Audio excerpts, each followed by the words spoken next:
তারা বলতে চাইছে যে অনেকগুলো গাড়ি এসছিল, সব গাড়ি কিন্তু রাস্তার উপরে ছিল, শুধুমাত্র একটা গাড়ি যেটা বাড়ির ভিতরে ঢোকানো হয়েছিল, এবং তারা সন্দেহ করেছিল হয়তো যখন তালা ভাঙছিল যে তালা ভেঙে যদি কোনো টাকা পয়সা বাড়ির মধ্যে ঢুকিয়ে দিয়ে ছবি করে তাকে ফাঁসানো হয়, ঠিক এইরকম সব মিলে তারা একটা আশঙ্কা করে কিন্তু এই ঘটনাটা ঘটেছে।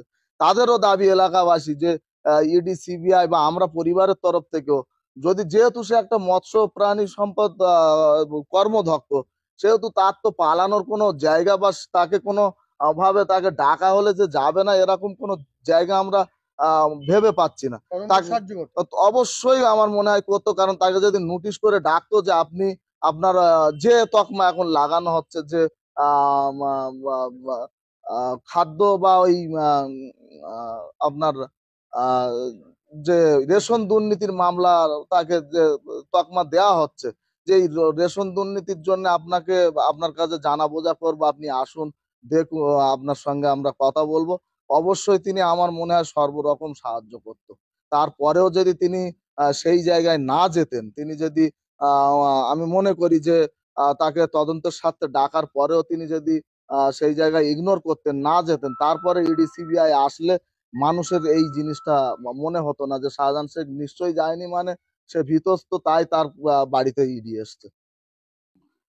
আতঙ্কে বলতে আহ আমার বাড়িতে ছোট ছোট বাচ্চা আছে দুটো। আর শুধু আমার বাড়িতে নয়, আমার আর এক ভাইয়ের বাড়িতেও দুটো বাচ্চা আছে।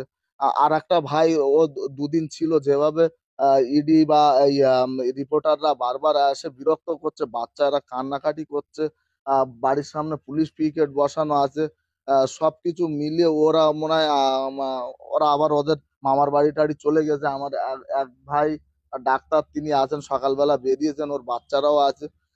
এরা মোটে স্কুলে যেতে চাইছে না, যে যাবো না, বাইরে মানুষ, পুলিশ, লোকজন সবকিছু মিলিয়ে আমার বাড়িতে আমার স্ত্রী আছে, তার শরীরটা শারীরিকভাবে অসুস্থ, সবকিছু মিলিয়ে মোটামুটি যারা গৃহ শিক্ষক আছে তারা বাড়িতে এসে পড়াশুনো করায়, তারাও ভয়ে আসছে না।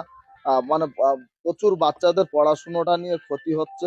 আর সবকিছু মিলিয়ে একদিকে প্রশ্ন উঠছে শেখ শাহজাহান অধরা কোথায় আছেন, সবকিছু মিলিয়ে আমরা খুব চিন্তিত যে বিষয়টা নিয়ে আমরা খুবই চিন্তিত।